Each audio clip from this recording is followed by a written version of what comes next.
சிவனே சிவனே சுந்தரம் அவனது அழகோ அழகு. சத்யம் சிவனே சிவனே சுந்தரம் அவனது அழகோ அழகு. சிவனது ஞானம் புரிந்து கொண்டவரிடம் மாயை தோற்றே போகும்.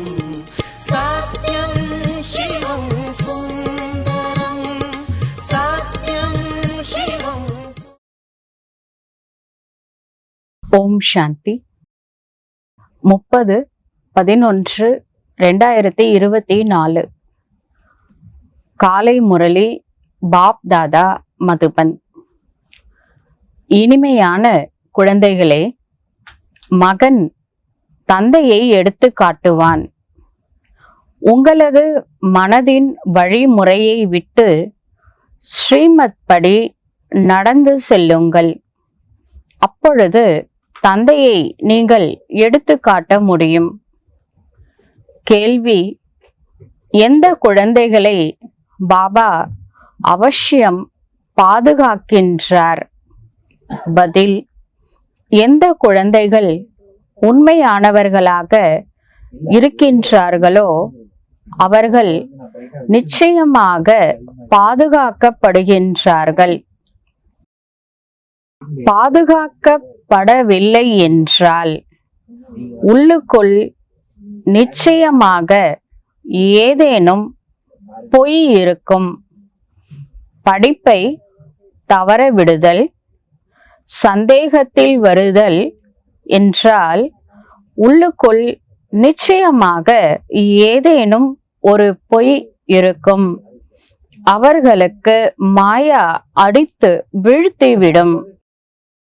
கேள்வி: எந்த குழந்தைகளுக்கு மாயா காந்தமாக உள்ளது? இது இரண்டாவது கேள்வி. எந்த குழந்தைகளுக்கு மாயா காந்தமாக உள்ளது?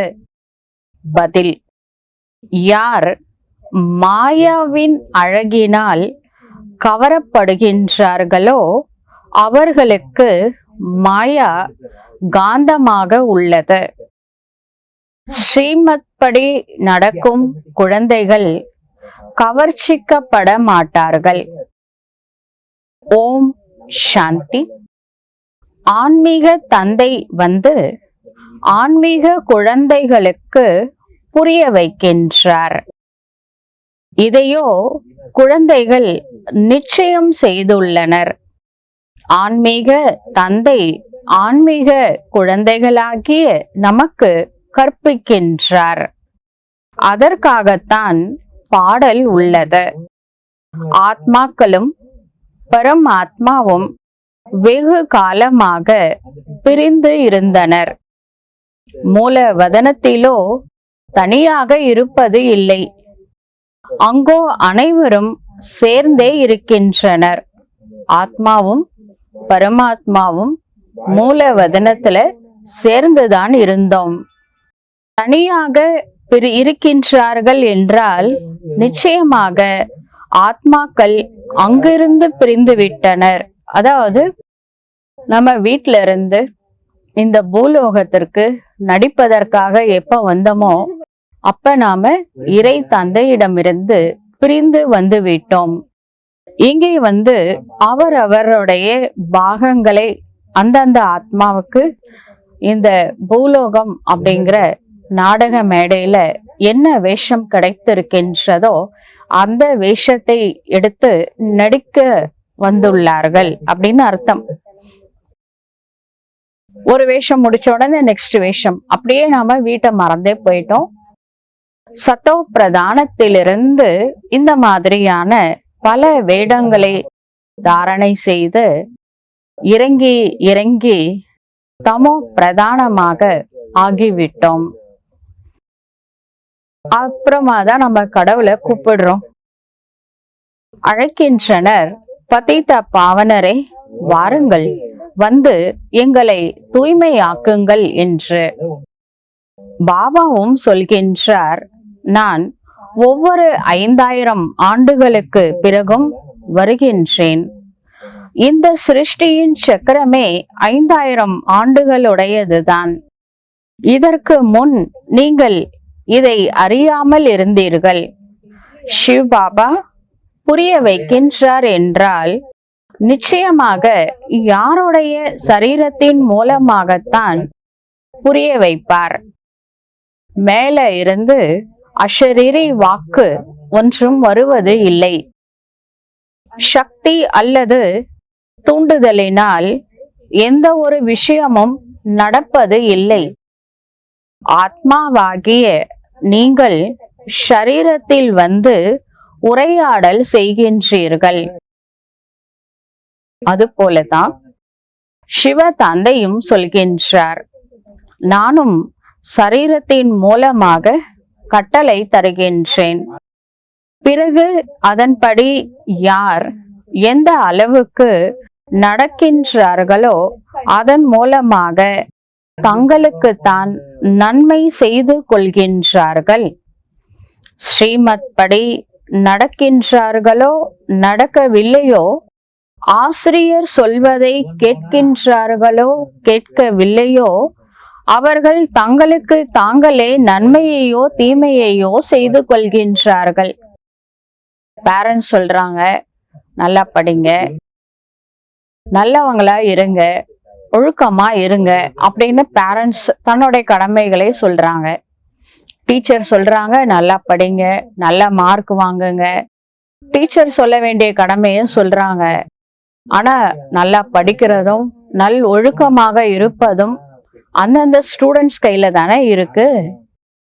அது மாதிரிதான் இங்க சிவ தந்தை நமக்கு தந்தையாகவும் ஆசிரியராகவும் குருவாகவும் இருக்கின்றார். பாபா நம்மளுக்கு பாலனையும் பண்றாரு, படிப்பையும் சொல்லி கொடுக்கிறாரு. இருந்தாலும் ஸ்ரீமத் படி நடக்கிறது அவங்க கையில தானே இருக்கு. நல்லா படிக்கணும், நல்லா யோகா பண்ணணும், எவ்வளவு முடியுமோ அவ்வளோ ஸ்ரீமத் படி நடக்கணும். இவ்வளவுதான் பெரியவங்க சொல்ல முடியும். கடவுளே சொல்றாரு, செய்யறது யார் கையில இருக்கு? நம்ம கையில எல்லாம் இருக்கு. படிக்கவில்லை என்றால் நிச்சயமாக ஃபெயில் ஆயிடுவாங்க தானே. அப்புறம் டீச்சரை குறை சொல்லலாமா? சொல்லக்கூடாது தானே. பேரண்ட்ஸ் சரியில்லை, டீச்சர் சரியில்லை அப்படின்னா அவங்க 2 பேருமே சொல்லுவாங்க, படிக்கல குழந்தை அப்படின்னு தானே சொல்லுவாங்க. நம்ம நல்லா முயற்சி பண்ணா பாஸ் மார்க் என்ன, சென்டமே வாங்கலாம். அதனால நம்ம மத்தவங்களே காரணம் காட்டக்கூடாது. இன்னைக்கு கூட வெளி உலகத்துல ஸ்டேட் ரேங்க் ஹோல்டர்ஸ் இருக்காங்களே, நான் நல்லா படிச்சேன், நல்லா முயற்சி பண்ணேன், ஹார்ட் ஒர்க் பண்ணேன், அதனால எனக்கு இவ்வளோ பெரிய மார்க் வாங்கியிருக்கேன் அப்படின்னு பெருமையா சொல்லுவாங்க.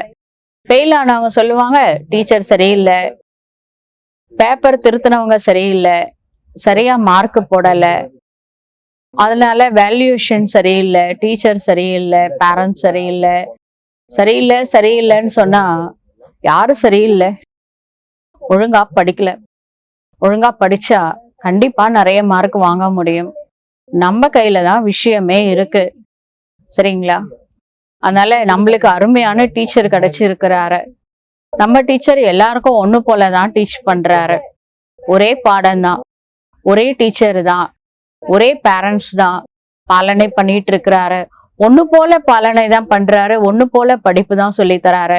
ஸ்ரீமத்து கூட எல்லாருக்கும் ஒண்ணு போலதான் இருக்கு. ஆனா தாரணை செய்யறது செய்யாதது ஸ்டூடெண்ட்ஸ் கையில தான் இருக்கு.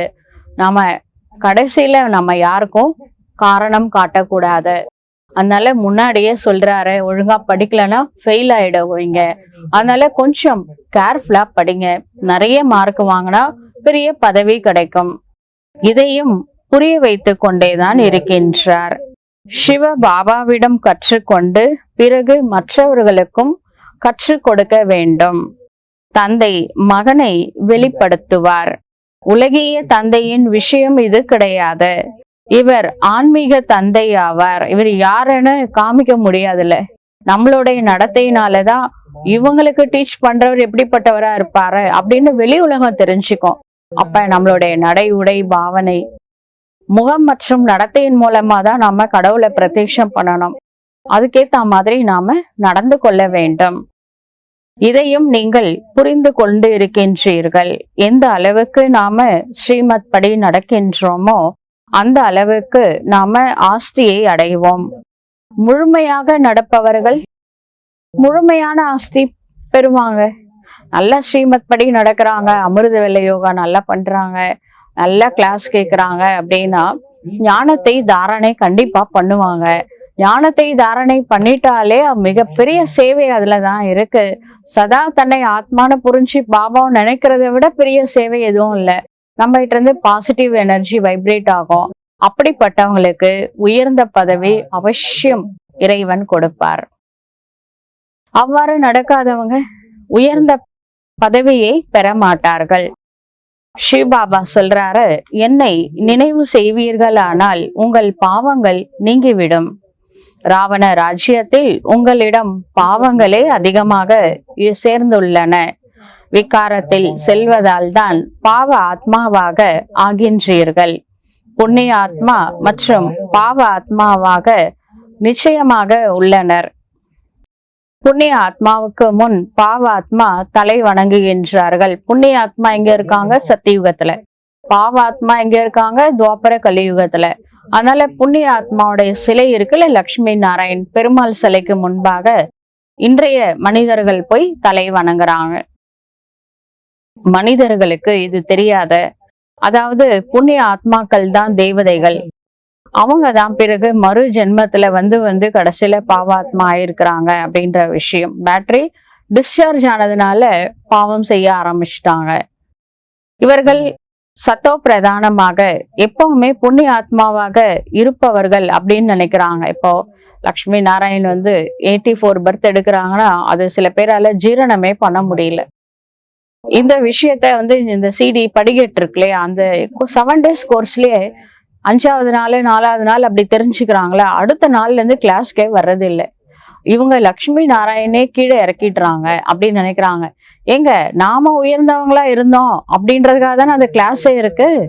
நாம ஒரு காலத்துல தேவதையா இருந்தோம், அதையே பாசிட்டிவா எடுத்துக்க முடியல. தேவதைகள் கீழே இறங்குறாங்கன்னு அதை ரொம்ப ஃபீல் பண்றீங்களே. மனிதன் என்பவன் தெய்வம் ஆகலாம்னு சொல்லியிருக்காங்களே, அப்படி ஆக்குறதுக்காக கடவுள் வந்திருக்காரு. அதையே நீங்க பாசிட்டிவான கண்ணோட்டத்துல பார்க்க கூடாது.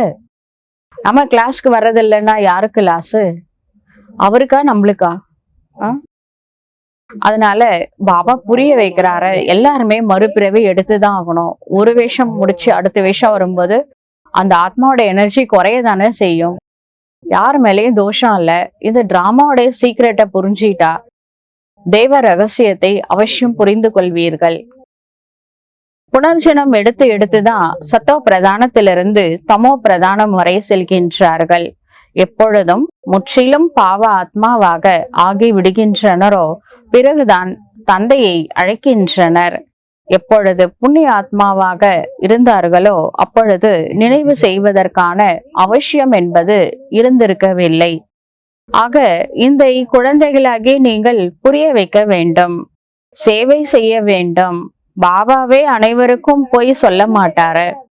குழந்தைகளாகி நீங்கள் சேவை செய்வதற்கான தகுதி உடையவர்கள் என்றால் குழந்தைகள் தான் செல்ல வேண்டும். மனிதர்களோ நாளுக்கு நாள் அசுரர்களாக ஆகிக் கொண்டே இருக்கின்றார்கள். அறிமுகம் இல்லாத காரணத்தினால வீண் வார்த்தைகள் சொல்வதற்கும் தயங்குவதே இல்லை. கீதையின் பகவான் ஸ்ரீ கிருஷ்ணர் என்று மனிதர்கள் சொல்கின்றார்கள். அவரோ தேகதாரி ஆவார். கிருஷ்ணா தேவ ஆத்மா. ஏன்னா அவரு ஒரு தேகத்துல தானே இருக்காரு. கிருஷ்ணர் அப்படின்னு சொன்ன உடனே கிருஷ்ணரோட தேகம் தானே புல்லாங்குழலோட ஞாபகம் வருது இல்ல. அவர் ஒரு தேவ ஆத்மா. இதை நீங்க மத்தவங்களுக்கு புரிய வைக்க வேண்டும். கிருஷ்ணரை தந்தை என்று சொல்லக்கூடாது. அனைவருமே தந்தையை நினைவு செய்கின்றார்கள் அல்லவா. தந்தை நிராகாரி, கிருஷ்ணா தேகதாரி. எப்படி தேகதாரி கிருஷ்ணா அனைவருக்கும் தந்தையாக ஆக முடியும்? ஆத்மாக்களின் தந்தையோ வேறு யாரும் கிடையாது, நம்முடைய சிவ தந்தை தான். பிள்ளைக்கு தந்தை ஒருவன், நம் எல்லோரின் தந்தை இறைவன் அப்படின்னு சொல்றோம். எல்லோரின்னா எதை குறிக்குது? ஆத்மா அப்படின்றத குறிக்குது. அனைத்து ஆத்மாக்களும் சகோதரர்கள், யுனிவர்சல் பிரதர்ஹுட். அந்த அனைத்து ஆத்மாக்களின் தந்தை இறைவன் ஒருவரே. ஒன்றே குலம், ஆத்மான்ற குலம். ஒருவனே தெய்வன்.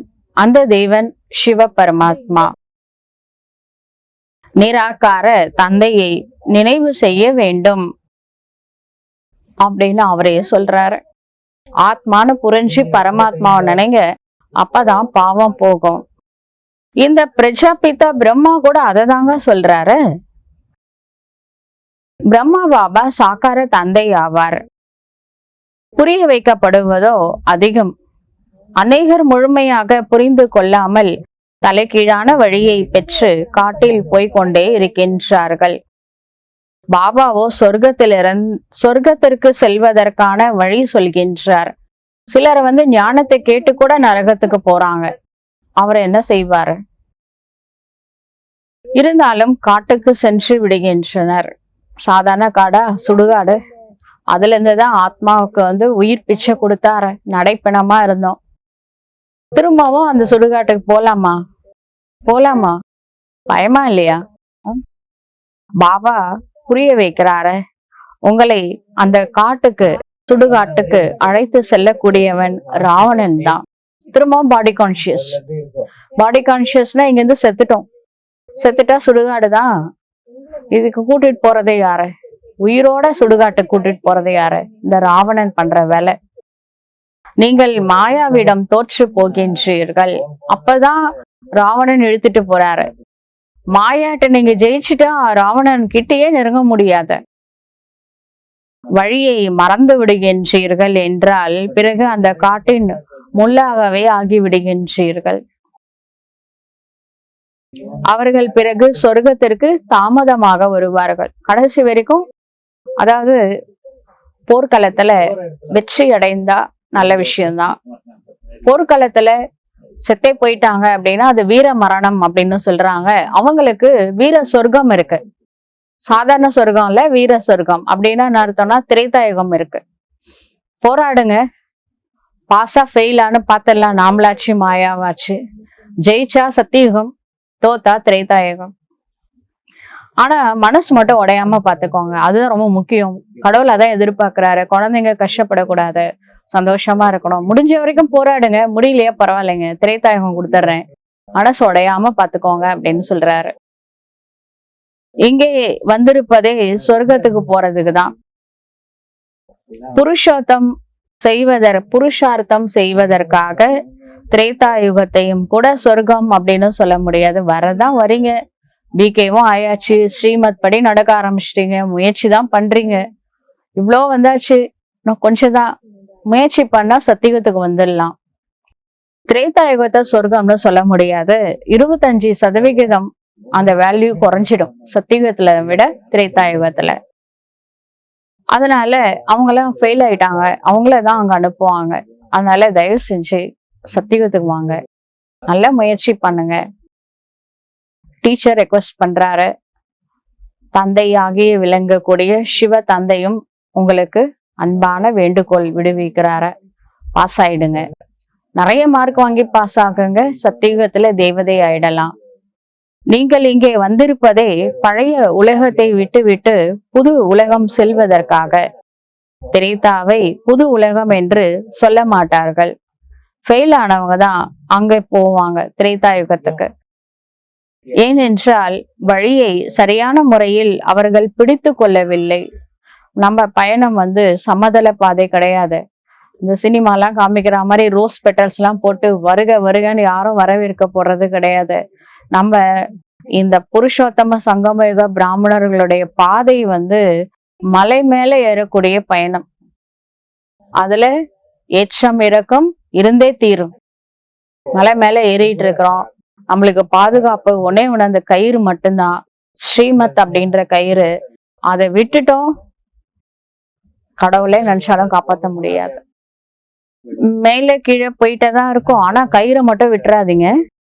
நீங்கள் உணர்கின்றீர்கள் எந்த மாதிரியான நினைவு இருக்க வேண்டுமோ அப்படி இருக்கிறது இல்லை. அப்ப டவுன் ஆகுறோன்றதுக்காக ஒரேடே டவுன் ஆயிடக்கூடாது. கீழே காலை வைக்கிறதே மலையில மேல போறதுக்காக தான். அதனால இன்னும் முயற்சி பண்ணுங்க. நேத்தைய விட இன்னைக்கு அதை விட அதிகமா முயற்சி பண்ணுங்க. முயற்சி பண்ணிக்கிட்டே இருங்க. கண்டிப்பா நல்ல பதவி அவசியம் இறைவன் கொடுப்பாரு. சொர்க்கவாசியாக யார் ஆகின்றார்களோ அவர்கள் இங்க நல்ல முறையில நிறைய மதிப்பெண்களோட தேர்ச்சி பெற வேண்டும். திரேதாயுகத்துல வரவங்க ஃபெயில் ஆனா கூட ஒன்றும் பிரச்சனை கிடையாது. ஏன்னா திரேதாயுகத்துல முதல் இளவரசன் யாரு? ராம். அவரே 33 மார்க் வாங்கினவர் தான். அப்ப அவருக்கு கீழே தான் எல்லாரும் இருப்பாங்க. 0 மார்க் வாங்கினா கூட திரேதாயுகத்துக்கு வந்துடலாம். ஆனா நம்மளோட லட்சியம் உயர்வாக வைக்க வேண்டும். நீங்கள் நரகவாசியாக இருந்து ஸ்வர்கவாசியாக ஆகின்றீர்கள். இல்லை என்றால் பிறகு ஃபெயில் ஆகி விட்டதாக சொல்லப்படுவீர்கள். இந்த ஒரு படிப்பிலோ உலகிய கல்வியோ பிறகு மறுபடியும் படிக்கின்றார்கள். ஒரு முறை ஃபெயில் ஆயிட்டா ஸ்கூல் லைஃப்ல இன்னொரு வருஷம் படிச்சுக்கலாம். ஸ்டூடெண்ட்ஸ் கூட அதான் அட்வைஸ் பண்றாங்க. ஃபெயில் ஆயிட்டோன்னு தவறான முடிவு எடுக்காதீங்க, அடுத்த வருஷம் படிச்சுக்கலாம். படிப்பு தான் வாழ்க்கை கிடையாது. பிசினஸ் பண்ணி கூட பெரிய ஆளா இருக்கிறவங்களா இருக்காங்க. எவ்வளவோ சாதிக்கலாம். உலகத்துல சாதிக்கிறதுக்கு 1000 வழிகள் இருக்கு. ஆனா இந்த பிரம்மகுமாரி வாழ்க்கையில இந்த கல்பத்துல ஃபெயில் ஆனா கண்டிப்பா அடுத்த கல்பத்துல ஃபெயில் தான். எனக்கு ஒரு கல்பம் எக்ஸ்ட்ரா கொடுங்கன்னு கேட்பீங்களா? ஒரு வருஷம் எக்ஸ்ட்ரா கொடுங்கன்னு கேட்க முடியுமா? ஒரு மாசம் எக்ஸ்ட்ரா கொடுங்கன்னு கேட்க முடியுமா? ஒரு நிமிஷம், ஒரு செகண்ட் கூட எக்ஸ்ட்ரா கிடைக்காத. ஃபெயில்னா ஃபெயில் தான். இதோட ஒவ்வொரு கல்பமும் அப்படியே ரிப்பீட் ஆகும். அதனால கொஞ்சம் அட்டென்ஷன் அதிகமா வைக்கணும். இல்லாட்டி ரத்த கண்ணீரை கடவுளால கூட தடுக்க முடியாது. நம்ம பட்சாதப்படுறதுக்கு அவர் என்னங்க பண்ணுவாரு? அவரு முடிஞ்ச வரைக்கும் நல்லதுதான் சொல்லி தராரு, அட்வைஸ் பண்றாரு, ஆறுதல் கொடுக்கிறாரு, அன்பு கொடுக்கிறாரு. படிக்கிறது நம்ம கையில தானே இருக்கு. அவர் என்ன செய்ய முடியும்? யோகா பண்ணுங்கன்னா சொல்லுவாரு, பண்றது நம்ம கையில தானே இருக்கு. சாப்பாடு எடுத்து வாயில ஊட்டி தான் வைக்க முடியும், முழுங்குறது யார் கையில இருக்கு? கல்பத்திற்கு முன் இப்ப லௌகிகத்துல இந்த பரீட்சை ஃபெயில் ஆயிட்டா அடுத்த வருஷம் படிச்சுக்கலாம். 2ஆம் வருடம் படிப்பதற்கான விஷயம் இங்க கிடையாது. கல்பத்திற்கு முன் போலவே பல பிறவிகளாக கல்பமாக அதே பரீட்சையை பாஸ் செய்கின்றார்கள். இந்த டிராமாவினுடைய ரகசியத்தை நல்லபடியாக புரிந்து கொள்ள வேண்டும். அநேகர் நம்மால செல்ல முடியாது அப்படின்னு நினைக்கிறாங்க. நம்மளால முடியாதுங்க, அதெல்லாம் ரொம்ப டஃப் அப்படின்னு நினைக்கிறாங்க. முதியவர்கள் என்றால் அவர்களை கையை பிடித்து அழைத்து செல்வீர்கள், ஆனால் செல்வார்கள். இல்லை என்றால் கீழே விழுந்து விடுவார்கள். ஆனால அதிர்ஷ்டத்துல இல்லை என்றால் மலராக ஆக்குவதற்காக எவ்வளவுதான் தீவிர முயற்சி செய்தாலும் முடியறதே இல்லை. ஏற்கம்பவும் இருக்கதான் செய்து பாபாவிட்ட. பலவிதமான மலர்கள், வாசமுள்ள மலர்களுக்கு நடுவுல வாசமில்லா மலர்களும் இருக்கு, இருக்கம்பூவும் இருக்கு. அதுக்கப்புறம் முள்ளு மாதிரி குத்துற மலர்களும் இருக்கு. நிறைய முட்களே பாபா குழந்தைய ஆனதுக்கு அப்புறம் கூட மாறாம இருக்காங்க. அவங்க என்ன பண்ணுவாங்க? மத்தவங்களுக்கு தன்னோட எண்ணம் சொல் செயல் மூலமா கொஞ்சம் குத்திக்கிட்டே இருப்பாங்க, துக்கம் கொடுத்துக்கிட்டே இருப்பாங்க. அவங்கள முள்ளு அப்படின்னு சொல்றாரு. இருந்தாலும் அவர் எதிர்பார்க்கிறாரு, இன்றைய முள்ளு நாளைக்கு மலரா மாறும் அப்படின்னு சொல்லிட்டு. பாபா எவ்வளவுதான் சொல்லி புரிய வைக்கிறாரு. நேற்று நீங்கள் எந்த சிவனுக்காக பூஜை செய்தீர்களோ அவர் இன்று உங்களுக்கு படிப்பை கற்று தந்து கொண்டே இருக்கின்றார். ஒவ்வொரு விஷயத்திலும் புருஷார்த்தத்துக்கு தான் வலியுறுத்தப்படுகின்றது. நல்லா முயற்சி பண்ணுங்க, நல்லா படிச்சா நிறைய மார்க் வாங்கலாம். நிறைய மார்க் வாங்கினா பெரிய பதவி இருக்கு. அனைத்திற்கும் ஆதாரம் படிப்பு தான். பார்க்கப்படுகின்றது மாயா நல்ல நல்ல பூக்களை கீழே விழ வைத்து விடுகின்றது, இணைப்பை துண்டித்து விடுகின்றது. பிறகு அவர்கள் பாபா விட்டு போயிடுறாங்க. போனவங்க சும்மா இருக்காங்களா? பாபா பத்தி தப்பு தப்பா சொல்றாங்க, யஜ்யத்தை பத்தி தப்பு தப்பா சொல்றாங்க. அவங்கள தேச துரோகிகள் லிஸ்ட்ல வச்சிருக்காரு கடவுள் வேற. அவங்க நிலைமை யோசிச்சு பாருங்க, கடைசியில என்ன ஆகும்? அதுக்கு நம்ம வெளியில போறது கூட தப்பு இல்லைங்க, முடியலன்றதுனால போயிட்டீங்க, ஓகே. ஆனா யஜ்யத்தை பத்தியும் சிவ தந்தையை பற்றியும் தப்பா சொல்லாதீங்க. அப்படிலாம் சொன்னா அந்த அந்த என்ன சொல்லலாம், அதை அடைக்கவே முடியாது அந்த கடனை. ஏற்கனவே சர்வவியாபின்னு சொல்லியே ஏகப்பட்ட பாவ சுமை இருக்கு. இப்ப டைரக்டா சிவனை பகச்சிக்கிட்டா தாங்க முடியாது, ரொம்ப தாங்க முடியாது. அதனால ஃபாலோ பண்ணலையா, என்னால முடியல, அதனால நான் வரதில்லை கிளாஸ்க்கு, அவ்வளவுதான், விஷயம் முடியுது. பாபா சரியில்லை, எக்ஸாம் சரியில்லை, அங்க இருக்கிறவங்க சரியில்லை, வேணாங்க, அந்த மாதிரிலாம் சொல்ல வேணாம். என்னால ஃபாலோ பண்ண முடியல, அதோட விட்டுருங்க. இல்லாட்டி அந்த சுமை இருக்கே, எத்தனை ஜென்மம் எடுத்தாலும் கழிக்கிறது ரொம்ப கஷ்டம். தயவு செஞ்சு கடவுளை நிந்தனை செய்யாதீங்க. லௌகியத்துல ஒரு பழமொழி இருக்கு, குருவை நிந்தனை செய்தா உயர்ந்த பதவி அடைய முடியாது. நம்மளுக்கு உயர்ந்த பதவி கூட வேணாம், நல்லாவே இருக்க முடியாது. அதனால குரு நிந்தனையை தவிர்த்து விடுவது நல்லது. என்னோட பிரச்சனைக்கே நான் தான் காரணம். 3 விரல் என்னதான் பாக்குது, அவங்க காரணம் இவங்க காரணம் நான் சொல்றேன், பாபாவையும் குறை சொல்றேன், பரிவாரத்தையும் குறை சொல்றேன், யஜ்யத்தையும் குறை சொல்றேன். ஆனா 3 மடங்கு எண்ணம் சொல் செயல் மூலமா இந்த பிறவியிலேயோ அல்லது முற்பிறவிகளிலோ நான் செஞ்ச பாவம் தான், அதுதான் எனக்கு காரணமா அமையுது, அதுதான் எனக்கு தடையா இருக்கு. அதனாலதான் என்னால யோகா பண்ண முடியல. நம்ம மத்தவங்கள குறை சொல்ல முடியாது. நான் பாபா விட்டு சப்போஸ் வெளியில போறேன்னா அதுக்கு நான் தான் காரணமே தவிர கடவுளோ பரிவாரமோ காரணம் கிடையாது. காரணம் சொல்றத இந்த செகண்டோட நிறுத்திடுங்க. நாம எதுக்கு பாபா விட்டு போகணும்? ஸ்ட்ராங்கா பிடிச்சிட்டோம்ல, இவருதான் அவருன்னு தெரிஞ்சு போச்சு. எந்த பரமாத்மாவை ஜென்ம ஜென்மமா தேடினோமோ அவரு எனக்கு கிடைச்சிட்டாரு. இப்ப எங்க போறீங்க? எங்க போறதா உத்தேசம்?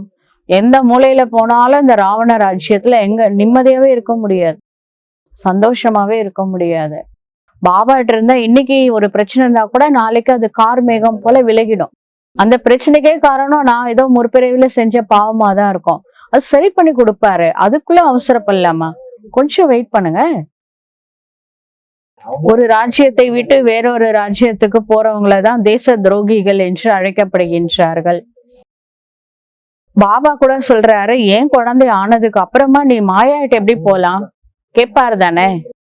அப்புறம் நான் காப்பாத்த மாட்டேன், அது இந்த மாயாவும் காப்பாத்தாது. அது முக்கியமான விஷயம் தெரிஞ்சுக்கோங்க. நீங்க யாரை நம்பி போறீங்களோ அந்த மாயா உங்களை காப்பாத்தாது. கடைசியில கடவுளும் இல்ல மாயாவும் இல்லைன்னா எங்க இருப்பீங்க? உங்க நிலைமை ரொம்ப கவலைக்கிடமா ஆயிடும். அதனால எந்த ஒரு சூழ்நிலையிலும் பாபா விட்டு போகணும்னு ஒரு தாட்டு கூட வரக்கூடாது. அவங்களுடைய நடத்தை முதல்ல இருந்ததை விட மோசமாயிடுங்க. இப்பொழுது பாபா மாயாவிடமிருந்து விடுவிப்பதற்காக வந்துள்ளார். குழந்தைகள் சொல்கின்றார்கள், மாயா மிகவும் கொடியது, கொடூரமா தான் இருக்கும், தெரிஞ்சுதானே பாபாட்ட வந்திருக்கோம். இப்ப பாபா விட்டு போயிட்டா அப்புறம் யாரு நம்மளை காப்பாத்துவாங்க? யோசிச்சு பாருங்க.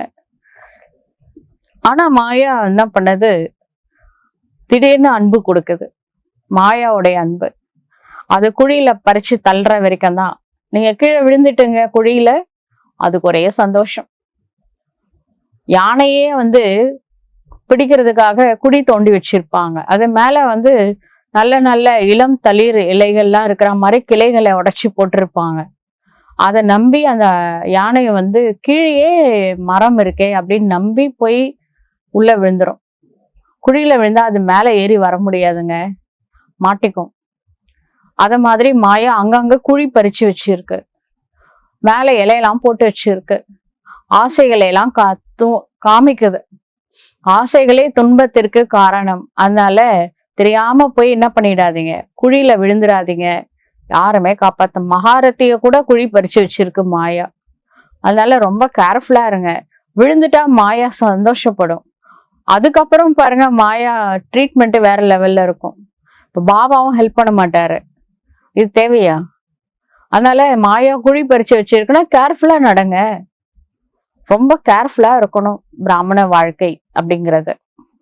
மாயா காந்தம் போல எப்படி இழுக்குதான், அட்ராக்ஷன் மேக்னெட் மாதிரி. இந்த சமயத்துல மேக்னெட் ரூபத்தை எடுத்திருக்கு பாருங்க. மாயா என்னன்னா ரூபத்தை எடுக்குது. அந்த காலத்துல சீதையை கடத்துறதுக்கு பொன்மான் மாதிரி அந்த மாரீசன் வந்தாரு. அந்த மாதிரி மாத்தி விட்டது இந்த ராவணன் தான் பொன்மான் வேஷத்துல. இப்ப பாருங்க மேக்னெட் வேஷம் எடுக்குதான், அப்படியே அட்ராக்ட் பண்ணுதான் மேக்னெட் மாதிரி. மாயா எல்லா ரூபமும் எடுக்கும், நீங்க தான் கேர்ஃபுல்லா இருக்கணும். ஆத்மா உணர்வுல இருந்தா பாபா டச் பண்ணுவாரு, இது மாயா அப்படின்ட்டு உங்களை காப்பாத்துவாரு. மாயா காந்தம் போன்றது. இந்த சமயத்துல காந்தத்தின் ரூபத்தை எடுக்குது. எவ்வளவு அழகா வசீகரமான விஷயங்கள் இருக்கு தெரியுமா? உலகத்துல இது ரொம்ப ஜாஸ்தி ஆயிடுச்சு. எல்லாத்துக்கும் மேல எல்லார் கையிலயும் ஒரு போன் ஒண்ணு கொடுத்துச்சாரு. அவரு கொடுத்தாரா, மாயா கொடுத்துச்சா? ராவண ராஜ்யம். அந்த மொபைல் கூட அட்ராக்ஷன், அது கூட மாயாவோட அட்ராக்ஷன் தான். முன்பு இந்த சினிமா அதெல்லாம் கிடையாதுங்க. இந்த டிவி, அதுல எவ்வளவு சேனல்ஸ், நியூஸ் சேனல்ஸ் இருக்கு, சீரியல் ஓடுறது, ஏகப்பட்ட சேனல் இருக்கு. இது போத குறைக்கு இது வேற, மொபைல் வேற வந்திருக்கு. இது எல்லாம் ஒரு 100 வருஷத்துக்குள்ள வந்திருக்கோமா, அதனாலதான் குற்றங்கள் 100 வருஷத்துல அதிகமாயிருக்கு. இந்த பிரம்மா பாபா அனுபவி தானே. குழந்தைகளாகி நீங்கள் இந்த டிராமாவின் ஆழமான ரகசியத்தை நல்லபடியாக புரிந்து கொள்ள வேண்டும்.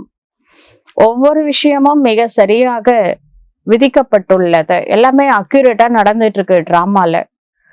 100 வருடங்களில் இது சொர்க்கம் போல ஆகிவிட்டது.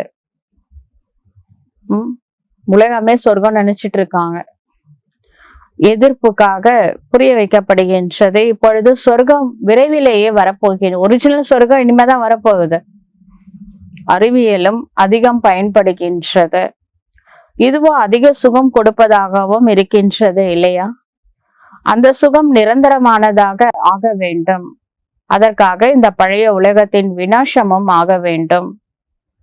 சத்தியுகத்தின் சுகமே பாரதத்தின் பாக்கியத்தில் உள்ளது. அவர்களும் மற்ற தர்மத்தை சார்ந்தவர்கள் எப்ப வர்றாங்க? வர்றதே துவாபரகத்துல இருந்துதான். எப்பொழுது பக்தி மார்க்கம் ஆரம்பிக்கின்றதோ, எப்பொழுது பாரதவாசிகள் கீழே இறங்குகின்றார்களோ, அப்பொழுது மற்ற தர்மத்தை சார்ந்தவர்கள் வரிசை கிரமமாக வருகின்றனர். பாரதம் கீழே இறங்கியே முற்றிலும் தரை மட்டத்திற்கு வந்து விடுகின்றது. பிறகு மேலே ஏற வேண்டும். இங்கேயும் மேலே ஏறுறாங்க, பிறகு கீழே இறங்குறாங்க. எவ்வளவு கீழே இறங்குறாங்கன்னா கேட்கவே வேணாம். இந்த பரமபதம்னு ஒரு விளையாட்டு இருக்கு. அதுல ஏணி இருந்தா மேலே ஏறலாம், பாம்பு வந்தா அதுல தலையில போய் நின்னா அவ்வளவுதான், கீழே இறங்கிடணும். சில பாம்பெல்லாம் 98, 99ல போய் உட்காந்துட்டு இருக்கும் தலை. அதனுடைய வாலு 1 இல்லைன்னா 2ல இருக்கும். மேல இருந்து கீழே இறங்கணும். பாபா நமக்கு ஆன்மீக கல்வியை கற்றுத் தருகின்றார் என்பதை சிலரோ ஏற்றுக்கொள்வதே இல்லை. நல்ல நல்ல சேவாதாரிகள், பாபாவினால மகிமை பாடப்பட்டவங்க கூட மாயாவோட பிடியில மாட்டிக்கிறாங்க. பக்கத்துல வந்துட்டாங்க, 98ல வந்துட்டாங்க. இன்னும் 2 தான் தாண்டனா பரமபதம் தான். ஆனா அங்க என்ன இருக்கு? பெரிய ஒரு பாம்பு, மலை பாம்பு நின்றுட்டு இருக்கு. அதுல மாட்டினாங்க, அவ்வளவுதான். அப்படியே கீழே எடுத்துன்னு விட்டுருது. எனர்ஜி எல்லாத்தையும் 0 ஆக்கிடுது. சேர்த்து வச்ச ஞானம், யோகம், தாரணை, சேவையினால வந்த புண்ணிய கணக்கு நில்லு ஆக்கிடுது. அதனால கொஞ்சம் கேர்ஃபுல்லா இருங்க. மாயாவின் பிடியில் வந்து விடுகின்றார்கள். மாயா சண்டையே போடுது. சாதாரண சண்டை இல்ல, குத்து சண்டையே போடுது. பாக்ஸிங் பண்ணுது நம்மளோட மாயா. மாயாவும் அது போல சண்டை போடுது. முற்றிலுமாக நம்மை கீழே வீழ்த்தி விட்டது. இன்னும் போக போக குழந்தைகளாகிய உங்களுக்கு தெரிந்து கொண்டே போகும். கீழே விழுறது சரி, தெரியாம விழுந்துட்டீங்க, உடனே எழுந்துறீங்க. ஏன்னா அதை கவுண்ட் பண்ணும். 1, 2, 3, 10 வரைக்கும் கவுண்ட் பண்ணுவாங்க. அதுக்குள்ளே எழுந்துக்கலன்னு வச்சுக்கோங்க, அவ்வளவுதான், தோத்தவங்க லிஸ்ட்ல போயிடுவாங்க. அதுக்குள்ள எழுந்துக்கணும். அதனால கீழே தள்ளிடுச்சுன்னா கூட பரவாயில்லைங்க, எழுந்து நில்லுங்க அப்படின்னு பாபா சொல்றார். இன்னும் போக போக குழந்தைகளாகி உங்களுக்கு தெரிந்து கொண்டே போகும். மாயா முற்றிலும் முழுமையாக உறங்க வைத்து விட்டு இருக்கின்றது. பிறகும் கூட பாபா சொல்கின்றார், ஒரு முறை ஞானம் கேட்டுவிட்டால், ஒரு முறை சொர்க்கத்துல வந்துட்டீங்க அப்படின்னா நிச்சயமாக வந்து கொண்டே இருப்பீர்கள். மற்றபடி பதவி உயர்ந்த பதவி அடையணும் தானே. சத்தியுகத்துல வர்றது பெருசு இல்லைங்க, ஒரு பெரிய பதவியில வாங்க. இந்த உலகத்துல கூட பெரிய போஸ்டிங் வரணும்ட்டு எவ்வளவு புருஷார்த்தம் பண்றாங்க. அந்த ஒரு பிறவிக்காக நீங்க 21 பர்த்துக்கு பெரிய பெரிய பதவி கொடுப்பாரு. நல்லா முயற்சி பண்ணுங்க. கல்பத்திற்கு முன் யார் எந்த மாதிரியான புருஷார்த்தம் செய்தனரோ அல்லது புருஷார்த்தம் செய்து செய்து கீழே இறங்கிட்டாங்களோ திரும்பவும் அடுத்த கல்பத்துல அதான் நடக்க போகுது. விழுவதும் வாழ்வதும் அவங்கவுங்க புருஷார்த்த கையில தான் இருக்கு. அப்படியே இப்பொழுதும் விழுந்தும் உயர்ந்தும் செல்வதுமாக இருக்கின்றார்கள். போன கல்பத்துல நடந்த மாதிரி இப்ப நடந்துட்டு இருக்கு. வெற்றி மற்றும் தோல்வி உள்ளது இல்லையா? அனைத்துமே குழந்தைகளின் நினைவில் ஆதாரத்தில் தான் உள்ளது. எவ்வளவு பாபா நினைக்கிறோமோ பாபா நம்மளை காப்பாத்திருவாரு. விட்டுட்டோம், முடிஞ்சிச்சு. குழந்தைகளுக்கு இந்த அளவற்ற கஜானா கிடைத்திருக்கின்றது. அவர்களோ எவ்வளவு லட்சக்கணக்கான திவால் ஆகுறாங்க. கம்பெனி லாஸ் ஆகுது, கடை மூடுறாங்க. எதனால? குரோர்ஸ் கணக்குல இந்த காலத்துல எல்லாம் திவால் ஆயிடுறாங்க. சிலர் லட்சங்களுக்கு செல்வந்தர் ஆகின்றார்கள். அதுவும் ஒரு ஜென்மத்துக்காக. அடுத்த ஜென்மத்துல இவ்வளவு செல்வம் இருக்குமா? இருக்காது. கர்ம போகமும் அதிகமாக உள்ளது. அங்கே சொர்க்கத்துல கர்ம போகத்தினுடைய விஷயமே இல்லை. இந்த சமயத்துல நீங்கள் 21 பிறவிகளுக்கு எவ்வளவு சேமிக்கின்றீர்கள்? யார் முழுமையாக புருஷார்த்தம் செய்கின்றனரோ அவர்கள் முழுமையாக சொர்க்கத்தின் ஆஸ்தியை அடைகின்றனர். புத்தியில் இருக்க வேண்டும் இது எல்லாமே. நாம நிச்சயமாக சொர்க்கத்தின் ஆஸ்தியை பெறுவோம். மீண்டும் நாம் கீழே இறங்க போகின்றோம் என்ற சிந்தனை என்பது இருக்கக்கூடாது. ஐயோ கீழே இறங்கிடுவோமே அடுத்த கல்பத்துல. ஏங்க இப்ப மேல போறதை பத்தி யோசிங்க. மலை மேல ஏறும் போதே ஸ்லிப் ஆயிடுச்சுன்னா என்ன பண்றது நினைச்சீங்க? ஸ்லிப் ஆயிடும். கையில ஒரு பொருள் வச்சுட்டே இருப்பாங்க. ஐயோ விழுந்துட்டா என்ன பண்றதுன்னு நினைச்சா விழுந்துரும். கொஞ்சம் ஜாக்கிரதையா தாட்டு மேல கொஞ்சம் அட்டென்ஷன் வைங்க. நான் ஃபெயில் ஆயிட்டா என்ன பண்றதுன்னா, உங்களுக்கு ஏற்கனவே பாபா சொல்லி இருக்கிறாரு, இந்த சப்கான்சியஸ் மைண்ட்ல லாஜிக் கிடையாது. நான் ஃபெயில் ஆயிட்டா என்ன பண்றதுன்னு நினைச்சா ஃபெயில் ஆயிடுவீங்க. ஏன்னா ஃபெயில் ஆகணும்னு நம்ம எஜமானன் விரும்புறாரு அப்படின்னு சப்கான்சியஸ் மைண்ட் நினைச்சுக்கோம். சரிங்களா? மத்தவங்க ஃபெயில் ஆகணும்னு கூட நினைக்காதீங்க. அது யார் ஃபெயில் ஆகணும்னு அதுக்கு தெரியாது. அதுகிட்டதான் 90% எனர்ஜி இருக்கு, பவர் இருக்கு. கான்சியஸ் மைண்டுக்கு 10% தான் பவர் இருக்கு. ஆனா லாஜிக்க கான்சியஸ் மைண்ட் புரிஞ்சுக்கும். யாரு ஃபெயில் ஆகணும், யாரு மார்க் கம்மியா வாங்கணும் எல்லாம் தெரியும். ஆனா சப்கான்சியஸ் மைண்டுக்கு தெரியாது. மத்தவங்க நல்லா இருக்கக்கூடாதுன்னா நாம நல்லா இருக்க மாட்டோம். பொறாம வெறுப்புலாம் இருக்குல்ல, அவங்களால வாழ்க்கையில முன்னேறவே முடியாது. அது காரணமே இந்த சப்கான்சியஸ் மைண்டு தான். மத்தவங்க நல்லா இருக்கக்கூடாதுன்னு நினைச்சா அவங்க நல்லா இருக்க மாட்டாங்க. மத்தவங்க ஃபெயில் ஆகணும்னு நினைச்சாலும் நம்ம ஃபெயில் ஆயிடுவோம். நான் ஃபெயில் ஆயிட்டா என்ன பண்றது அப்படின்னு நினைச்சாலும் ஃபெயில் தான். பாசிட்டிவ் தாட்ஸை பவர்ஃபுல்லா நினைங்க. கண்டிப்பா பாஸ் பண்ணலாம். நான் பாஸ் ஆகாம யாருங்க பாஸ் பண்ண போறாங்க? கடவுள் எனக்கு ஹெல்ப் பண்ணாம யாருக்கு ஹெல்ப் பண்ண போறாரு? அந்த மாதிரி பாசிட்டிவா நினைங்க. பாஸ் பண்ணிடலாம். நிறைய மார்க் வாங்கி பாஸ் பண்ணுவேன் அப்படின்னு நினைங்க. நம்மளுடைய தாட்டு தான் ஃபர்ஸ்ட் ஸ்டெப். அப்புறமா நம்ம முயற்சி பண்ணணும். முயற்சி பண்ணாம பாஸ்லாம் ஆக முடியாது. பாஸ் வித் ஆனரே ஆகலாம். முயற்சி திருவினை ஆக்கும். ஆனா கீழே போயிட்டா என்ன பண்றது? அப்படிலாம் நினைக்க கூடாது. மத்தவங்களை கீழே தள்ளுறதுக்கு பிளான் எல்லாம் போடாதீங்க. நீங்க தான் கீழே விழுவீங்க. அதனால ரொம்ப கேர்ஃபுல்லா இருக்கணும். சப்கான்சியஸ் மைண்டை புரிஞ்சுக்கிட்டு ஒர்க் பண்ணுங்க.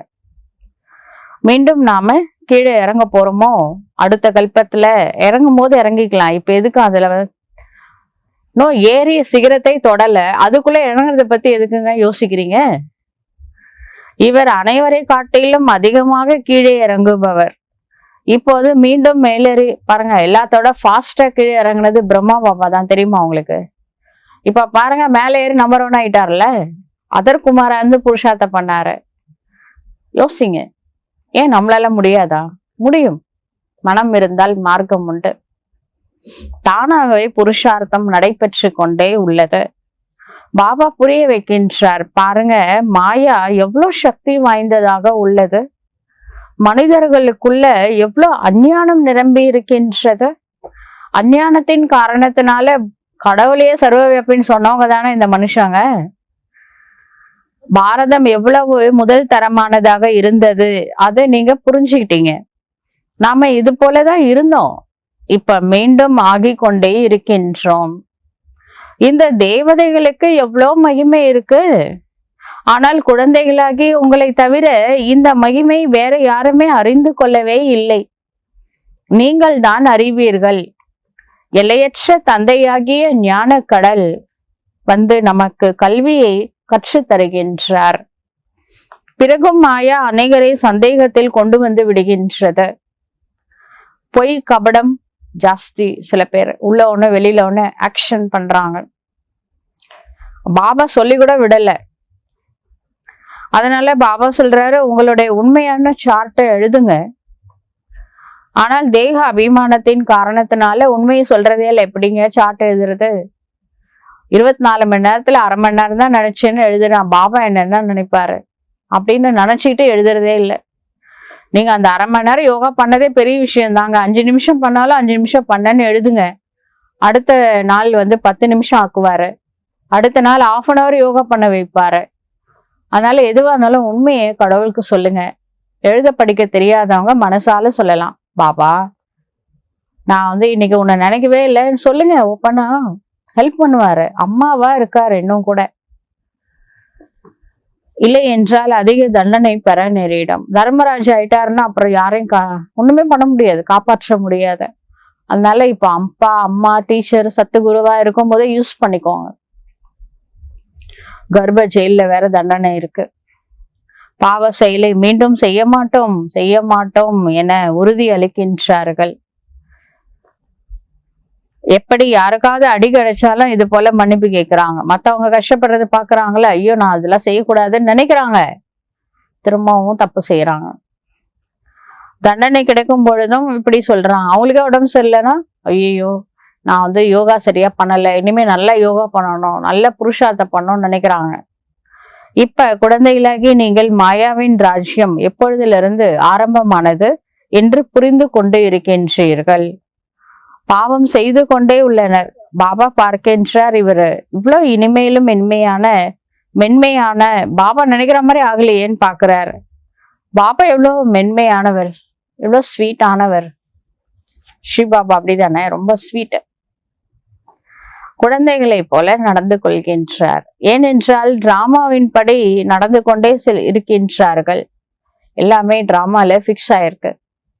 டிராமால எது நடக்க இருந்ததோ அதுதான் நடந்தது என சொல்வார். இனி இப்படி இருக்கக்கூடாது என்று புரிய வைக்கவும் செய்வார். பாப் தாதா இருவரும் சேர்ந்து இருக்கின்றனர் இல்லையா? தாதாவின் வழிமுறை அவருடையது, ஈஸ்வரனுடைய வழிமுறை ஈஸ்வரனுடையது. பிரம்மா பாபாவுடைய டைரக்ஷன் ஒரு மாதிரி தான் இருக்கும். ஒரு மாதிரினா என்ன மாதிரி? எப்படி ஆத்மாவன்னு புரிஞ்சுக்கிறது, எப்படி நிரந்தரமா பாபாவை நினைக்கிறது அப்படின்னு அவரு சொல்லி கொடுப்பாரு. சிவ பாபாக்கு இந்த ஆத்மா அபிமானிக்காக இவ்வளவு போராட்டமா அப்படின்னு நினைப்பாரு. ஏன்னா அவருக்கு பாடி கான்சியஸ்னா என்னன்னு தெரியுமா? அவருக்கு கேட்டு பாருங்க, 1% கூட தெரியாது. அதனால அவருக்கு போராட்டமே இல்லாம அவரு சதா சோல் கான்சியஸ்ல இருக்காரு, எவர் பியூரா இருக்கிறாரு.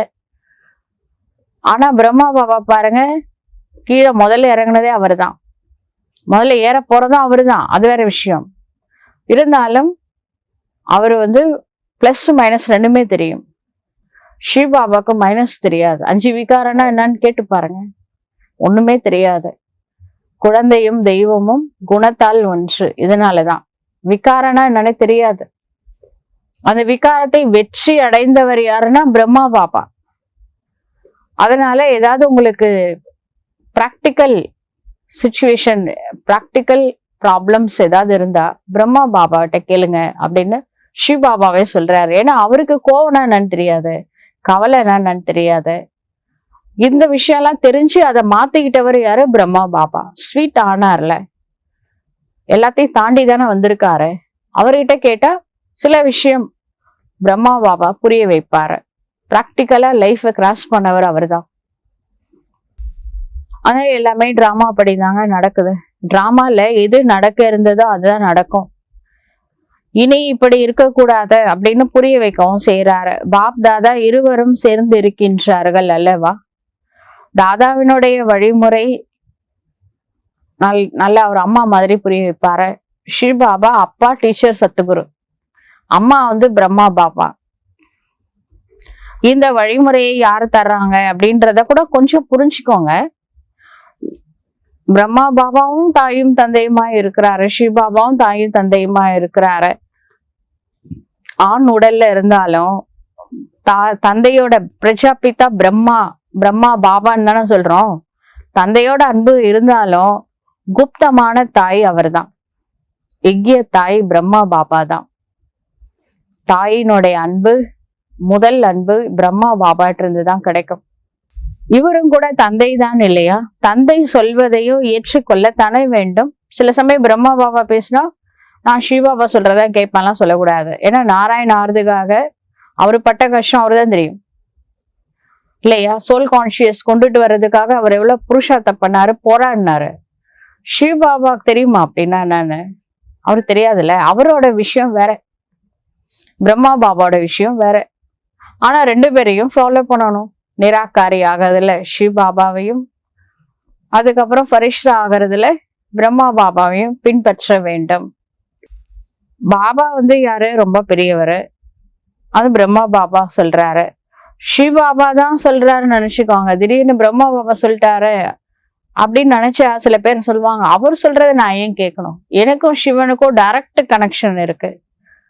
நந்தியில மத்தியில குறுக்கல நந்தி உட்காந்துட்டு இருக்கிறாரு. கொஞ்சம் நந்தி கொஞ்சம் ரெஸ்பெக்ட் கொடுங்க. அம்மா இல்லாட்டி அப்பா எப்படி கிடைப்பாங்க, யோசிச்சு பாருங்க. அம்மாவுக்கும் மரியாதை கொடுங்க. ஒருவேளை பிரம்மா பாபா சொல்றாரு, நானே சொன்னாலும் ஸ்ரீ பாபா சொன்னாருன்னு நினைச்சுக்கோங்க அப்படின்னு அம்மா சொல்ற மாதிரி நம்ம நடந்துக்கலாமா. நம்மளுக்கு அம்மா பிரம்மா தான், அப்பா தான் ஸ்ரீ பாபா. ரெண்டு பேருக்கும் ரெஸ்பெக்ட் கொடுக்க தான் செய்யணும். பிரம்மா பாபா ஆஸ்தி கொடுக்க மாட்டாரு, புரியுதுங்களா. ஆனா அவர் செஞ்ச தியாகம், தபஸ்யா, சேவா ஸ்ரீ பாபா செய்வாரா. அவரோட ரோல் வேற, இவரோட ரோல் வேற. ஆனா ரெண்டு பேருக்குமே ஈக்குவலான ரெஸ்பெக்ட் நம்ம கொடுத்துதான் ஆகணும். டிராமாவின் திட்டப்படி தந்தையும் இருக்கிறாரு, தாயும் இருக்கிறாரு. ரெண்டு பேரும் வேற வேற ரோல் பிளே பண்ணாலும் ரெண்டு பேரும் சாதாரண ஆள் இல்லை. ஒருத்தர் சிவன்னா ஒருத்தர் நாராயண், அது ஞாபகம் வச்சுக்கோங்க. தந்தையின் ஸ்ரீமத் படி நடக்கணும். அப்பா தான் ஸ்ரீமத் கொடுக்கிறாரு. மாயா பயில்வானா இருக்கு. மாயாட்ட அடிபட்டு இருக்காருல, அனுபவத்தோட ஆதாரத்துல ஹெல்ப் பண்ணுவாரு பிரம்மா பாபா. ஏதாவது தலைகீழான காரியம் மாயா செய்ய வைக்கும். மாயா அப்படிப்பட்டதுதான், நீங்க தான் கேர்ஃபுல்லா இருக்கணும். இதுல அம்மா சொல்லி கொடுக்குறாங்க. பிரம்மா பாபா சொல்றாரு. உங்களுக்கு பிரம்மா பாபா சொல்றாருன்னு கேட்கறது கஷ்டமா இருந்தா ஸ்ரீ பாபா சொல்றாருன்னு நினைச்சுக்கோங்களேன். இப்ப என்ன, அதனால நான் என்னுடைய அசுர வழிபடிதான் நடப்பேன் அப்படிலாம் நினைக்க கூடாது. நான் என்ன நினைக்கிறேனோ மனம் போன போக்குல தான் போவேன். இல்லைன்னா மனுஷங்க சொல்ற பேச்சுதான் கேட்பேன். ஏங்க 63 பிறவியா அடிப்பட்டது இன்னும் திருந்தலையான்னு கேக்குறாரு. இப்படி போய் தானே இப்படி இந்த நிலைமையில வந்திருக்கீங்க. அட்லீஸ்ட் இனிமேலாவது கொஞ்சம் கடவுள் சொல்ற பேச்சு கேளுங்க. ஸ்ரீமத் தருபவர் எதிரிலேயே உட்கார்ந்துட்டு இருக்கிறாரு. அவருடைய ஈஸ்வரிய வழிமுறை அவரே சொல்றாருங்க. பிரம்மா அது போல கிடைச்சாலும் சரி, அவரை சரி செய்வதற்காக நான் பிரம்மா பாபா சொல்ற மாதிரி செஞ்சேன், அதனால ரொம்ப கஷ்டப்படுறேன் அப்படின்னு சொல்லக்கூடாது. ஏன்னா பிரம்மாவுடைய பேச்சு நீங்க கேட்டீங்கன்னா ரெஸ்பான்சிபிலிட்டி ஸ்ரீ பாபா எடுத்துப்பாரு. நல்லா புரிஞ்சுக்க வேண்டிய விஷயம். அம்மா சொல்படி நடந்தீங்கன்னா பொறுப்பு தந்தையுடையது, கண்டிப்பா எடுத்துப்பாரு. அதனால லாப நஷ்டத்தை பத்தி எல்லாம் யோசிக்காதீங்க. அம்மா அப்பா ரெண்டு பேரும் சொல்றது கேளுங்க. அப்பா சொல்றதுதான் கேட்பேன், அம்மா சொல்றது கேட்க மாட்டேன்னு சொல்லக்கூடாது. அம்மாவுக்கு தான் பிராக்டிக்கல் அனுபவம் இருக்கு. ஸ்ரீபாபா உடம்பு இருக்கான், அவர் பாடி கான்சியஸ்ல இருந்து சோல் கான்சியஸ் வர்றதுக்காக 1% முயற்சி பண்ணாரா? பண்ணல. அது பண்ணவர் யாரு? 100% முயற்சி பண்ணது யாரு? அவருக்கு தானே அனுபவம் இருக்கும். அம்மாவுக்கும் ரெஸ்பெக்ட் கொடுங்க. அதனால இவர் ரொம்ப நிந்தனையான பிரம்மா பாபாவுக்கு தான். ஏன்னா மத்தவங்க கண்ணுக்கு பிரம்மா தானே தெரியுறாரு, சிவ பாபா தெரிய மாட்டார்ல. சொல்றதெல்லாம் சிவ பாபா, ஆனா மாட்டினது பிரம்மா பாபா. இல்லை என்றால் ஒரு பொழுதும் நிந்தனை பெற்றதில்லை. பிரம்மா பாபா தாதா லேக் ராஜா இருக்கிற வரைக்கும் என்ன எப்படி இருந்தா தெரியுமா? எல்லார்ட்டையும் திட்டு வாங்கினது இந்த பிரம்மா ஆனதுக்கு அப்புறம் தான். எனது காரணத்தினால இந்த விஷயம் கடவுளுக்கு கண்டிப்பா தெரியும் தானே. எனக்காக ஒரு குழந்தை கஷ்டப்படுது, நான் சொல்ற பேச்சு கேட்கறதுனால அவமானப்படுதுன்னா சிவனோட உதவி அதிகமா கிடைக்கும். ஏன்னா அவர் அன்பே சிவம். எனது காரணத்தினால பிரம்மா பாபா எவ்வளவு நிந்தனைகளை பெற்றாரு. தன்னுடைய உடல் மனம் பொருள் கொடுத்துட்டு கெட்ட பேர் வாங்கினதுதான் மிச்சம். ஆனா இது துடிக்கிறது பிரம்மாவுக்கு கூட துடிக்காது, சிவனுக்கு துடிக்கும். ஏன்னா அன்பு, அன்பின் கடலா இருக்கிறாரு. இவரையும் பாதுகாக்க வேண்டும். பாபா நிச்சயமாக பாதுகாப்பு கொடுப்பாரு. இவங்களுக்கு ஹெல்ப் பண்ணாம யாருக்கு பண்ணுவாரு? ஒரு முறை பிரம்மா பாபா கொலை செய்யறதுக்கு ஆளே வச்சுட்டாங்க. அந்த காலத்துல அவர் பின்னாடி திரும்பி உட்கார்ந்துட்டு இருக்கிறாரு, ஸ்ரீபாபா நினைவில் இருக்கிறாரு. விடியற் காலையில அந்த கொலை செய்ய வந்தவருக்கு முதுகுதான் தெரிஞ்சது. ஆனா ஸ்ரீபாபா ரெஸ்பான்சிபிலிட்டி எடுத்துட்டார்ல. அவர் சீக்கியன் வந்தவர், அதனால குருநானக்கோட காட்சி காமிச்சாரு. அவ்வளவுதான், சாஷ்டாங்க நமஸ்காரம் பண்ணிட்டார்ல. அப்ப பாதுகாப்பு கொடுக்கறது யாரு? ஸ்ரீபாபா கொடுக்கிறார்ல. பிரம்மா பாபா இருந்த அந்த லேக் ஹவுஸ், அந்த இடத்துக்கு தீ வச்சாங்கல்ல. அதுக்கு முன்னாடி சாயந்தரமாயே அவங்க கிளிஃப்டன் பீச்சுக்கு போயிட்டாங்க. கராச்சியில நெருப்பு பிடிச்சு எரியுது. அவங்க வீடு அது ஃபுல்லா பிரம்மா குமாரிஸ் எல்லாம் போயிட்டாங்கன்னு சந்தோஷப்பட்டாங்க. கடைசியில பார்த்தா ஒருத்தர் கூட அந்த வீட்டுல இல்லை. நெருப்பு பிடிச்சு எரியுது. திருப்பி நிக்கிறாங்க குழந்தை, எல்லாரும் நிக்கிறாங்க. அந்த நெருப்பு வச்சவங்களுக்கு எப்படி இருக்கும் யோசிச்சு பாருங்க.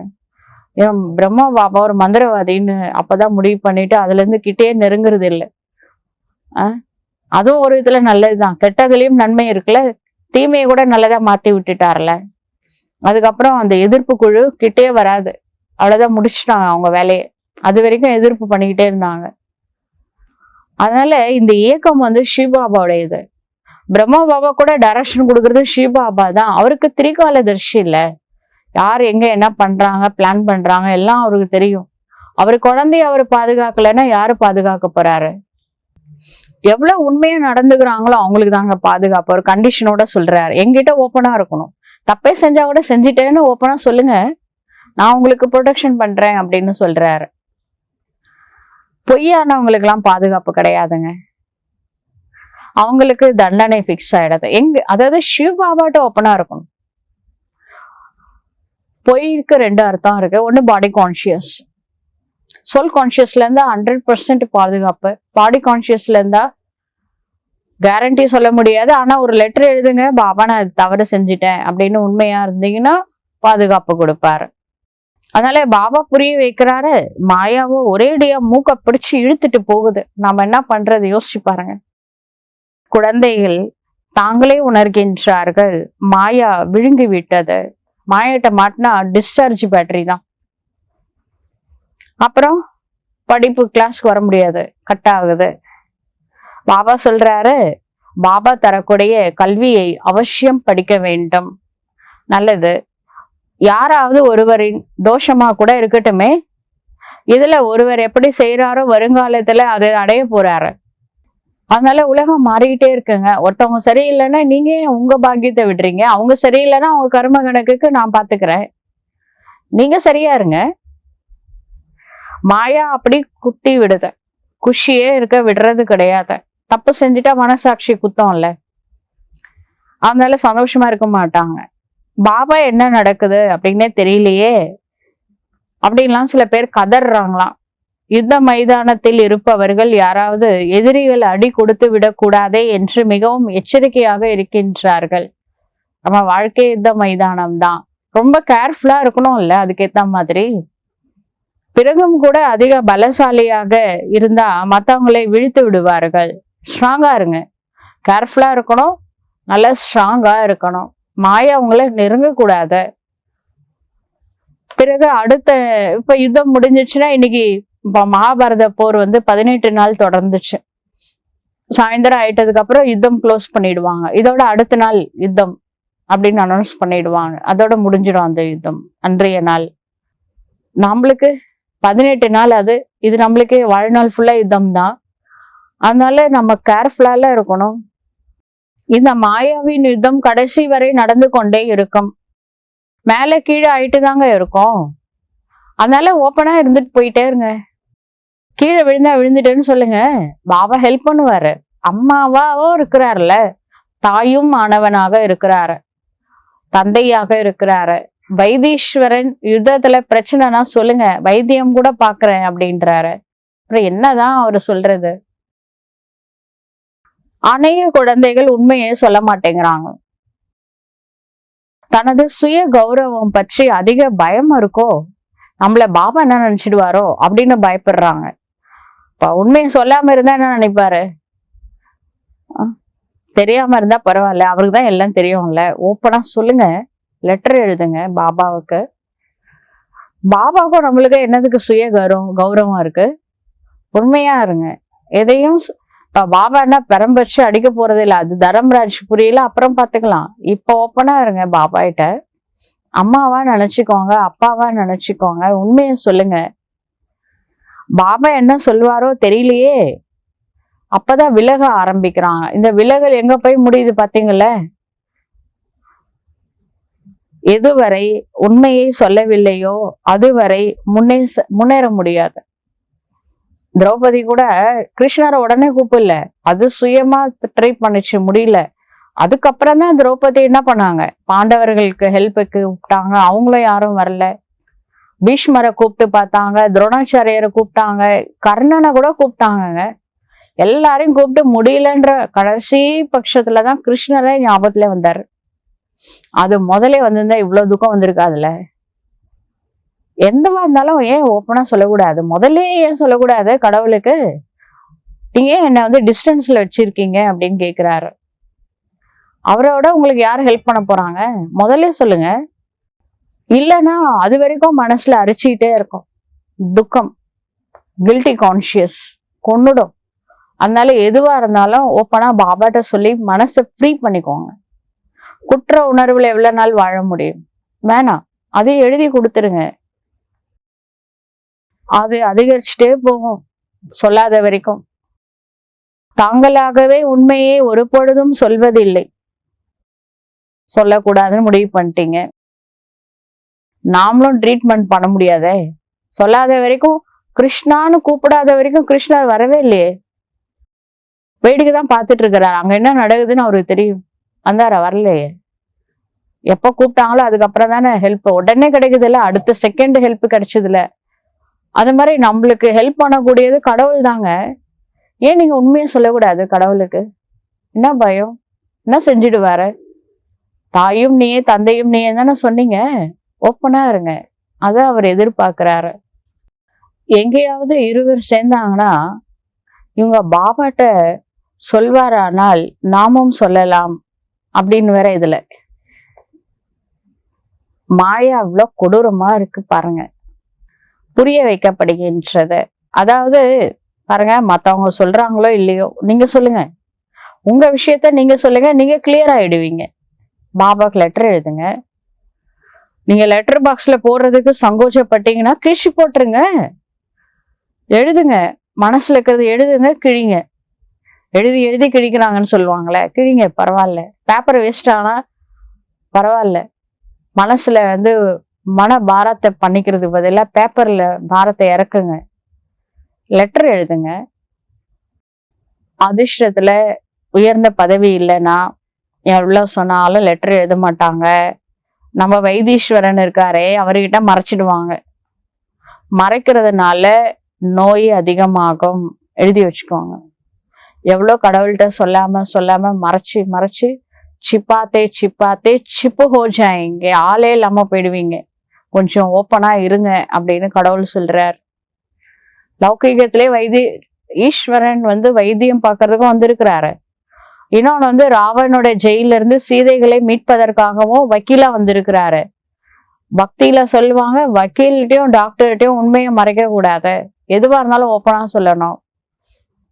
சொல்லிடுங்க, உங்களுக்காக ஒரு வாதாடுறதுக்கு ரெடியா இருக்கிறாரு ராவன்கிட்ட. மீட்க வந்துட்டார்ல சீதைகளை. இன்னொரு பக்கம் பாருங்க, வைத்தீஸ்வரன் ட்ரீட்மெண்ட்டும் கொடுக்கணும்ல உங்களுக்கு. கொஞ்சம் ஓப்பனா இருங்க.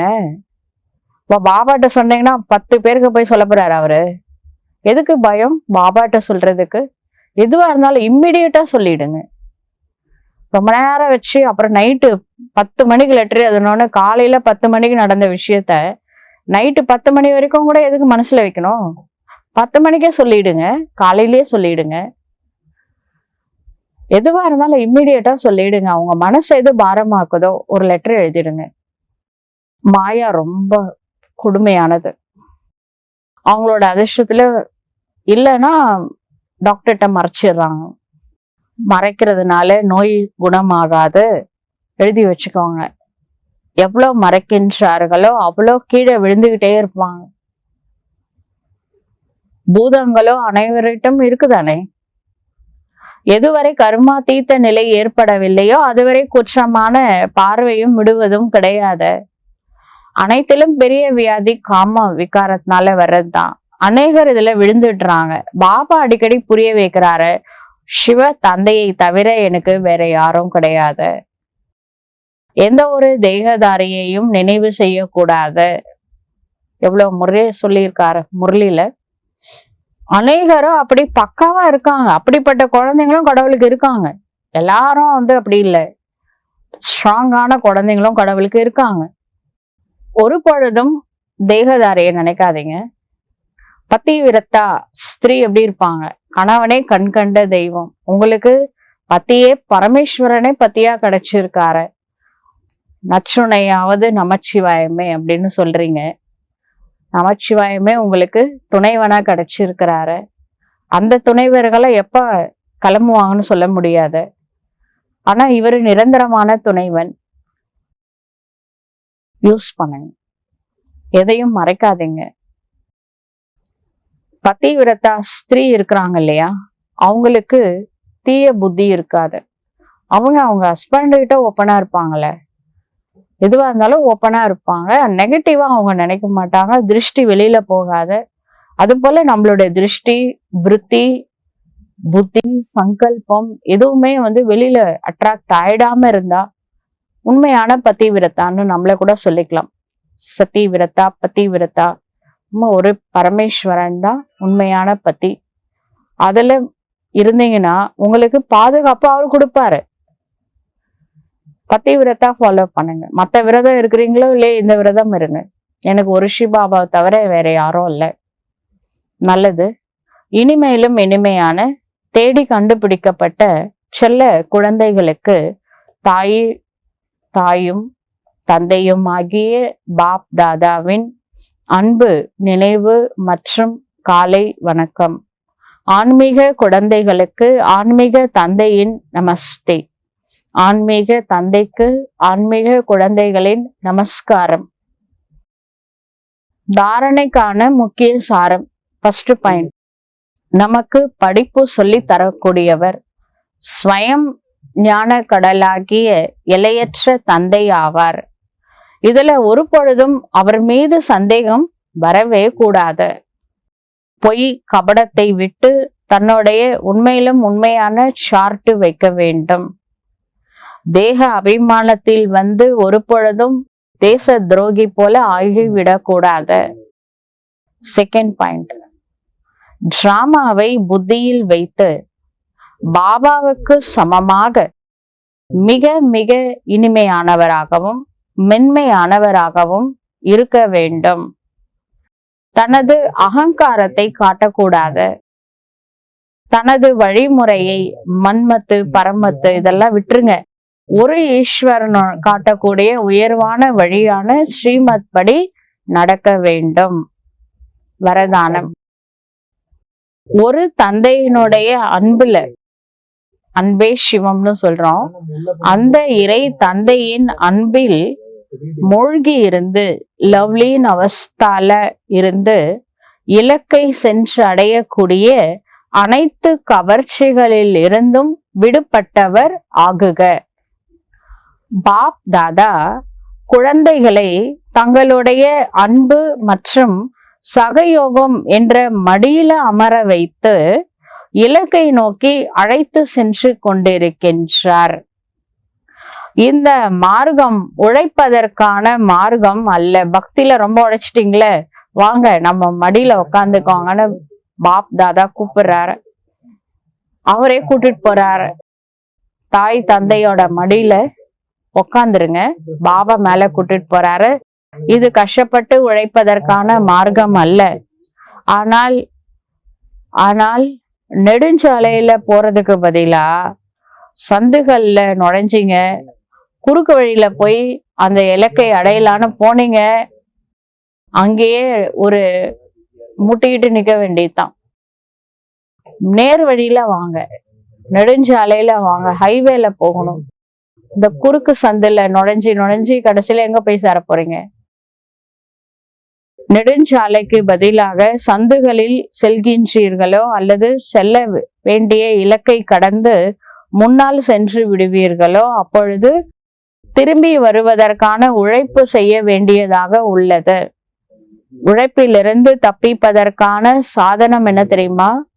சிவபாபாவோட அன்புல மூழ்கி இருக்கிறது. அது கடின உழைப்பிலிருந்து தப்பிப்பதற்கான சாதனம். அன்பில் மூழ்கி இருங்கள். ஒரு தந்தையின் அன்பில மூழ்கி ஒவ்வொரு காரியமும் செய்யுங்கள். அப்பொழுது வேறு எதுவுமே தென்படாது. அனைத்து கவர்ச்சிகளிலிருந்தும் விடுபட்டவர்களாக ஆகிவிடலாம்.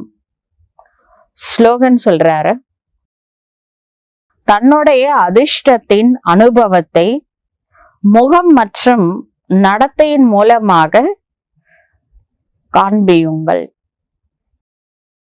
தன்னுடைய அதிர்ஷ்டத்தின் அனுபவத்தை முகம் மற்றும் நடத்தையின் மூலமாக செய்வித்திடுங்கள்.